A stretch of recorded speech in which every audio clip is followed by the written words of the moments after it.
Hello and welcome back to Suspended Fanimation. I'm your host, Dennis Betholkus, and it's time for Y: The Last Man, Season 1, Episode 5, Manhunt. Before I get started, let me take care of some business first, and then we'll get down to it. If you like what you see here, like, share, and subscribe.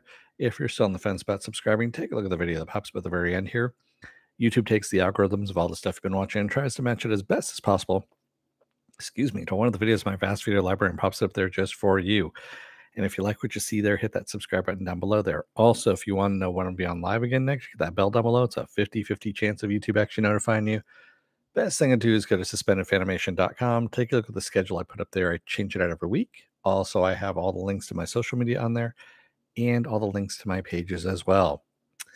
Joe Greer asked, did the pace of the show pick up? It never really it kind of ebbs and flows with stuff. It's not action all the time. So it is, it is going to be a little slow in some spots because you need it. But it is some pretty heady material to get your mind around, which we'll be talking about in just a second. Spoiler alert. I am going to spoil the episode. If you have not seen the episode, go and watch it. Come on back. This will be a video you can comment down below in the comment section. Okay, I'm giving you enough time to go away. All right, there we go. So yeah, I enjoyed this one too, Joe. This one, Yorick didn't seem so much of an object, I guess you can say, or a dummy in this one either. He actually was a little bit smart, kind of like he's learning a little bit from Agent 355. And we learn a little bit more about 355 as well. Not a lot, but a little bit, just a tiny smidgen. As we go into Boston looking for Dr. Allison Mann, who they find. She's, of course, from Harvard. And Harvard has been blocked off by the military. Some people have already burned the science buildings in Harvard because that's the first thing you do during a pandemic is you burn down the buildings. We're seeing a lot of disturbing imagery of Jennifer Brown being called a liar that's posted up on the walls. And Yorick is hiding in the alley. Actually, that's where Agent 355 left him, in an alleyway right next to a door. And he's hearing like explosions getting closer and closer. So he picks the lock, goes inside, and actually where all this propaganda stuff is being printed is in that doorway right where he walked in. And luckily enough, the woman that's in there that finds him thinks that he's looking for testosterone, of course. And so he can get out of there, of course, after he helps one of the protesters. So there's protesters involved too. We find out that Agent 355 goes over and she just infiltrates the military by walking straight on in, and she knows the lingo. So she walks in, gets the information that she wants, that Dr. Mann is nowhere to be found, and that her lab is burned down. So she's starting at square one, essentially, has to go and find where she lives and all this kind of stuff. And yeah, they don't even know if she's alive anymore. And so she goes and picks up Yorick. They go to her place. It's empty, of course. They find a crib. And that's the weird thing about this is, like, why does she have a crib? In there, considering that she's not supposed to have any children. And then they see pictures of the Harvard Club, where she seems to be hanging out quite a bit in front of it. And so they decide to go there. They bust in. They find her, of course. And this actually is where things kind of get interesting. So Diana Bang is playing Dr. Allison Mann. And I really did like the way she portrayed her. She basically is still science, all science, and is really fascinated that she says to him, wait a minute, you're a man, you're still alive. And then she gets really freaked out when Ampersand is also male and still alive. And she goes, you being alive, maybe an oddity, but both of you alive in the same time, in the same place, that it piques my interest. And it kind of sets things moving in this. Agent 355 going to her old handler's house as well and running into Agent 525, who's there to kill the handler because of all the shit that she's gone through in her life. And basically, she wants to kill her handler so that she can be free and live her own life. And Agent 355 was not one of those orphaned kids. She doesn't say exactly what she was, but she wasn't an orphaned kid. So, yeah, kind of interesting. So, an interesting fact about the Culper ring that her that she's named after, that her organization is named after. So, the Culper ring was a real spy ring in the Revolutionary War, and Agent 355 was a real person in the Revolutionary War and was a female spy. No one knows what her real name was. All they know was that, yeah, Agent 355 was female, that she did get killed during the Revolutionary War, of course. And so this is kind of a little interesting background as well. I fell down the rabbit hole when I was kind of doing a little research on this article. Excuse me, this episode. So there's a little bit of interesting history there. And so, of course, uh, Agent 355 goes back to to Dr. Mann and to Yorick, who are getting drunk, by the way. And Dr. Mann says she needs to go to San Francisco because all 15 years of her research is burned up, and the equipment that she needs, the exact duplicate, is in San Francisco, and she can pick it up there. She can actually do it there, or you know, they can try for 15 years to recreate all of her work that she was doing. And as Yorick and Dr. Mann are getting drunk, this is the thing I really liked about this, is they start talking about the science of it and how there's just not XX and XY chromosomes. There's a multitude of different genotypes out there and chromosomal types. And she said a lot of women died that day as well. Millions of women died that day because they were carrying a Y chromosome and they didn't know they were carrying a Y chromosome, which does happen. A lot of men actually carry double X chromosomes as well. You can actually find this out by doing bar body tests by scraping off some skin cells from the inside of your mouth and with a toothpick and putting it on a plate. And yeah, it's one of those things you do in biology class when you're learning biology and everything. So that whole thing about um, setting everyone, including the audience, onto the fact that it wasn't just the human species that lost all their males, it was every species in the world have lost the male. Anything that had a Y chromosome in it is dead. The world essentially is dead. It just doesn't know it yet. And that's why she says that's kind of fucked up for him, because it puts a lot of pressure on Yorick because he is the last man alive, him and Ampersand. And it also puts a lot of pressure on Dr. Mann as well, because now she's got to find a way to clone his ass, or at least find out what happened to him so she can revive every fucking species on the planet, or at least as much as possible, so that the planet doesn't just go extinct and die. Because yeah, that's what ends up happening when you only have, you can only reproduce one certain way. So yeah, so that was the one thing that I got out of this episode that was really good, that kind of hit home. And then, I mean, there's also, yeah, it did pick up, there was action to it and stuff like that too, but the science part of it, I was like, fuck yeah, someone actually did a little research and said, hey, there are different, chromosomal types out there. And yes, if you had something like this that did happen, that attacked the Y chromosome, you're going to have more than just males dying. You're going to have, some women dying as well because they have Y chromosomes. There are all kinds of stuff. There's a different combinations of things out there. When you get into genetics, it gets really kind of sloppy. Even though you think it's not that sloppy, it really is sloppy.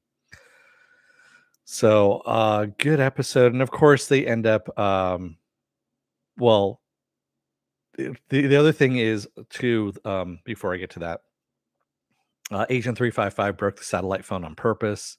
And she goes, "Okay, we're going to San Francisco. I talked to your mom. Everything's good. We're going to San Francisco." And she's all for it. And he's like, "Really?" And she, "Oh yeah." And she said to say hi, kind of thing. And it's like, yeah, she is now kind of going off the reservation. In the meantime, Jennifer is back in Washington D.C. Dealing with the return of Regina Oliver, the female, redneck, you know, uh, ugh, next in line of succession, who's returned from Israel and honestly didn't die. So now they're trying to figure out, they're kind of squaring off, trying to see where each other are at this point. And then also you've got oh god, now I can't remember her name. Kimberly. Kimberly is the one that is actually who's trying to weasel her way in. Her father, of course, was president, and then she's trying to find her position in the pecking order of things here by weaseling her way in. And Christine, who is Jennifer's right hand man or right hand woman at this point, uh almost miscarriages or thinks that she's miscarriaging. She didn't realize that she was pregnant, or she kind of did but wasn't sure. And of course Kimberly swoops in to help her. And she finds out that she's probably pregnant with a girl, and she doesn't look too happy about it. So that's the other thing that we've got going on now too. What's up with Christine's pregnancy? Is this the last pregnancy in the world? What's going to happen? um I'm glad they were light on the fucking politics. I really am. That was the one thing I was dreading about this episode. I was kind of feeling that they were going to do like really heavy-handed politics on this, and you know, we've had enough of that. Quite honestly, we don't need to go heavy-handed. We've had the real life version of it. We don't need to do heavy-handed politics in our works of fiction as well. That's all I'm going to say on that one. I'm tired of it. I know everyone else is as well. So yeah. So good episode. Like I said, I'm really digging Diana Bang as Dr. Allison Mann. She did a great job. Especially the whole she comes in and just stabs him too. She stabs York in the back by, attacking him. She didn't even stab him in the back. I don't know if she sliced him or what she did, but yeah.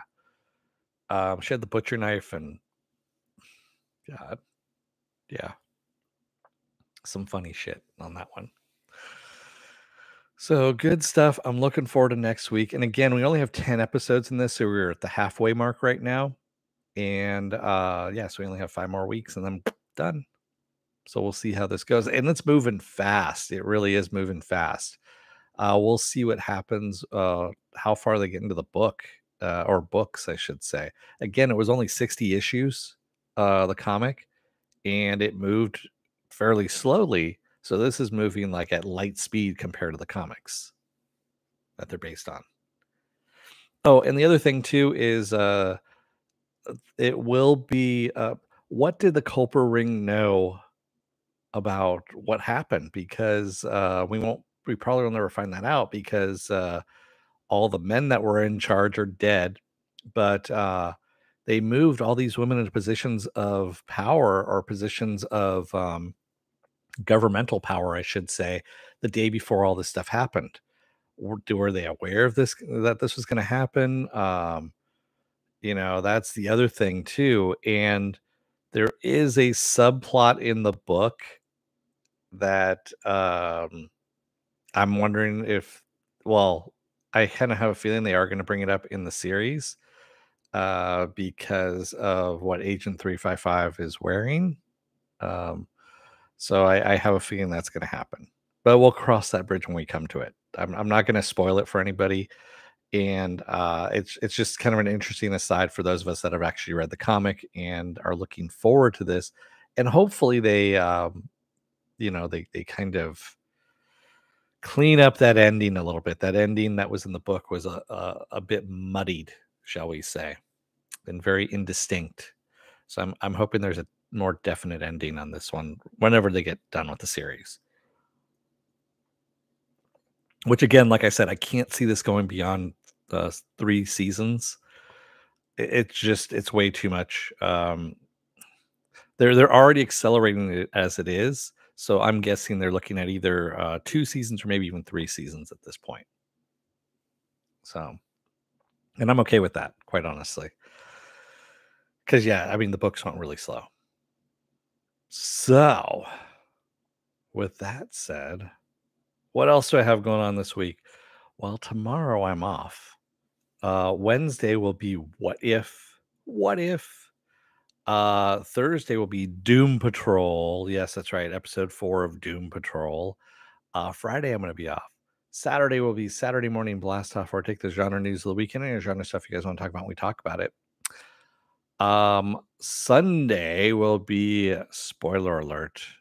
This week's spoiler alert was kind of weird, but yeah, I mean, again, we talk about anything and everything in there. So as long as it has come out to the public, you guys can talk about spoilers, or we can talk about other stuff as well.